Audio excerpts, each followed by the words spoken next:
Bilateral সিরিজে দুনিয়ার যে কোনো দলকে হারাতে পারে বাংলাদেশ। নিজেদের কন্ডিশন হলে তো সেটা বলে কই। বাঘের উৎপাতে যেন সবারই ত্রাহি মধুসূদন অবস্থা। কিন্তু প্রশ্ন যখন বহুজাতিক টুর্নামেন্টের, সেখানে সেই গর্জন যেন মিইয়ে যায় অনেকটা। চোখের সামনে দিয়ে ট্রফি বাগিয়ে হেঁটে যায় অন্য কেউ। টিম টাইগার্স আর তাদের সমর্থকদের চোখের জলে হয় নদী।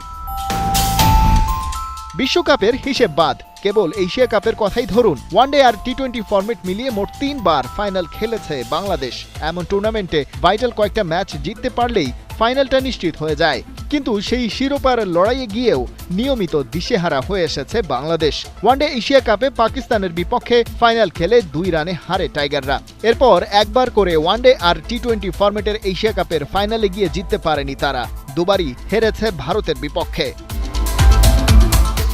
ভারতকে আলাদা করে নিজেদের রাইভাল প্রমাণ করার সময় এখনো বোধহয় আসেনি, কারণ টি-20তে এ পর্যন্ত কেবল একটা ম্যাচই তাদের বিপক্ষে জিততে পেরেছে বাংলাদেশ, আর সেটা কোনো বহুজাতিক টুর্নামেন্টে নয়। ফরম্যাটটা ওয়ানডে হলে অবশ্য ভারতের বিপক্ষে 2 বার জয়ের নজির আছে বাংলাদেশের। একবার 2023-এর এশিয়া কাপে, আর অন্য জয়টা এসেছিল পোর্ট অফ স্পেনে 2007 বিশ্বকাপে।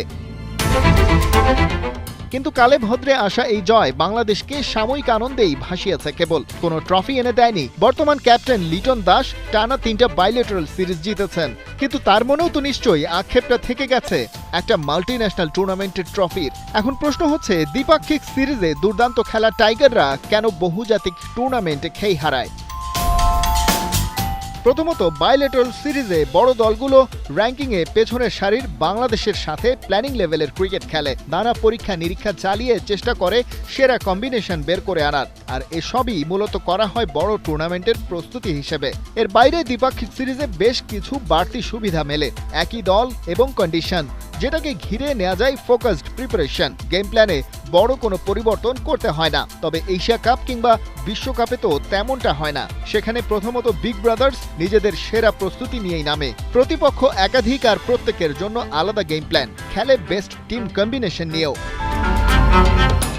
এত বছরে বাংলাদেশ কোনো শিরোপা জিততে না পারার কারণ হিসেবে ক্রিকেট অ্যানালিস্টরা বড় আসরের প্রেশার নিতে না পারাটাকে দায়ী করেন বটে, কিন্তু বাস্তবতা হলো আরও অনেক জায়গায় পিছিয়ে থেকেই মাঠে নামে টাইগাররা। তবে আশাবাদী হওয়ার মতো ব্যাপার যে নতুন প্রজন্মের ক্রিকেটার নিয়ে টি-20 দলটা এবার সাজানো হয়েছে। তারা যেমন মানসিকভাবে অনেক বেশি পোক্ত, তেমনি জয়ের জন্য ক্ষুধার্ত।